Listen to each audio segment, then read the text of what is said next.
నా పేరు శ్రావణి, మా ఆయన పేరు శేఖర్. మాది చిన్నగూడెం. విలేజ్ లోకి వెళ్ళొస్తుంటే మా ఆయనకి యాక్సిడెంట్ జరిగింది. అక్కడ నుంచి మిర్యాలగూడ హాస్పిటల్కి తీసుకెళ్ళినాం.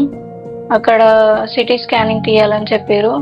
ట్రీట్మెంట్ చేయలేము, ఇక్కడ నల్గొండలోకి తీసుకుపోమని చెప్పారు. అప్పుడు మేము ఐకాన్ హాస్పిటల్కి వచ్చినాం. ఐకాన్ హాస్పిటల్కి రాగానే శశాంక్ సార్ వాళ్ళు మమ్మల్ని చాలా బాగా రిసీవ్ చేసి నైట్ టైంలో వచ్చినాం. మేము నైట్ టైం అయినా ఇట్లా చాలా బాగా రిసీవ్ చేసుకొని మాకు ట్రీట్మెంట్ అందించారు.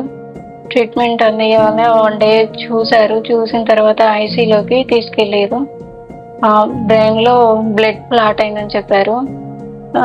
ఒక 3-4 days తర్వాత ఫస్ట్లో సర్జరీ చేసిరు ఇక్కడ తలకాయ దగ్గర. సర్జరీ తర్వాత 3-4 days తర్వాత మళ్ళీ ఇక్కడ చేయాలి అని చెప్పారు. బోన్స్ గిట ఫ్రాక్చర్స్ వచ్చినాయి అని చెప్పారు. తర్వాత సర్జరీ ఒక 3-4 days తర్వాత చేస్తామని చెప్పారు. అవి గిట చేసిరు. ఇప్పుడు మా ఆయన చాలా బాగా తిరుగుతున్నాడు, మాట్లాడుతున్నాడు, మంచిగా తినడానికి వస్తుంది, నడుస్తున్నాడు. శశాంక్ సార్ వాళ్ళకి ధన్యవాదాలు తెలియజేస్తున్నాం మనస్ఫూర్తిగా. శశాంక్ సార్కి వందనాలు. ఆలోచన చేశారు నాకు.